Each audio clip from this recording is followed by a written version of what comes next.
The Spirit in the Body by Robert Crosbie. Letter 38.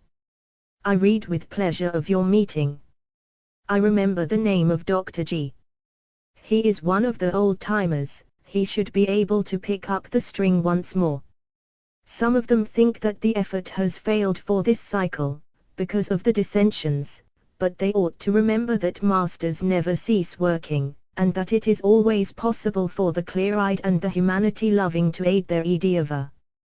The way to know is to get right back to what they gave, as to philosophy and as to right work. If that is done, it will be found that there is neither variableness nor shadow of turning in the ULT from the lines laid down. And I would call again to mind what H.P.B. wrote, night before last I was shown a bird's eye view of the Theosophical Societies. I saw a few earnest reliable Theosophists in a death struggle with the world in general, and with other nominal but ambitious Theosophists. The former are greater in number than you may think, and they prevailed, as you in America will prevail, if you only remain staunch to Master's program and true to yourselves. Also this, for it is only when the nucleus is formed that the accumulations can begin that will end in future years, however far, in the formation of that body we have in view. To think that the effort has failed and that it is no use to try further, would show lack of faith in masters and the law, and a misunderstanding of the great occult laws that govern such a movement as this. The wheel of the good law moves swiftly on. It grinds by night and day. The worthless husks it drives from out the golden grain, the refuse from the flour. This applies to the movement as well as anything else, being universal in its scope. Apply the teachings. This, as well as the booklet, would be good for Dr. G, and for others as well. There is no time limit to effort.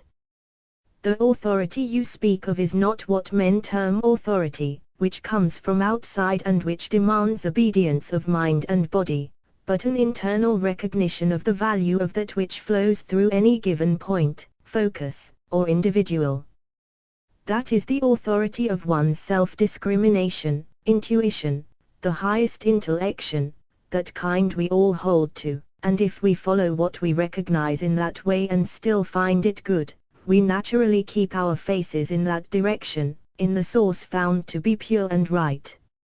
But this means no slavish following of a person, a distinction which some are unable to appreciate. You will remember that H.P.B. said, "Do not follow me nor my path, follow the path I show, the masters who are behind." The wisdom of which is seen in the course of those who judged of the teaching by what they were able to understand of the teacher.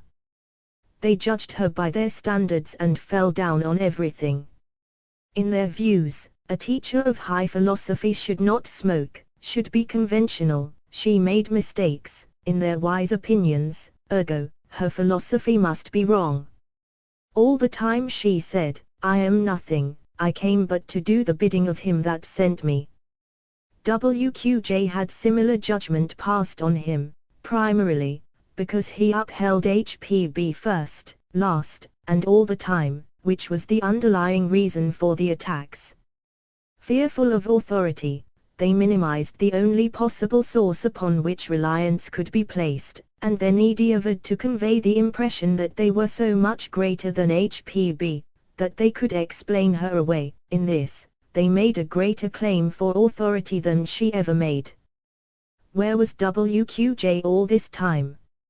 Right beside her, holding up her hands, pointing to her as the one to whom all should look. Those who followed his advice or yet follow it, will find where she pointed.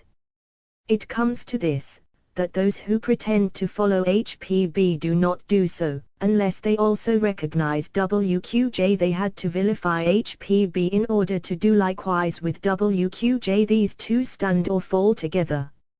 About WQJ being at work now. It can be said that he never ceased working, and that work has gone on directly and indirectly.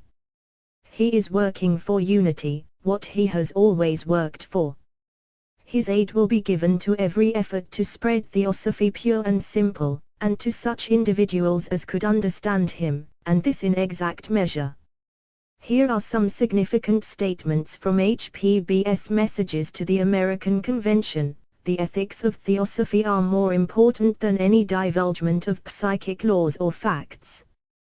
Do not work merely for the Theosophical Society, but through it for humanity. Theosophy is universal brotherhood, the very foundation as well as the keynote of all movements towards the amelioration of our condition.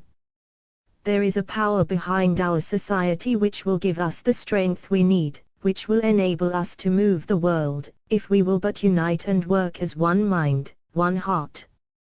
Once united in real solidarity, in the true spirit of universal brotherhood, no power can overthrow you, no obstacle bar your progress, no barrier check the advance of Theosophy in the coming century.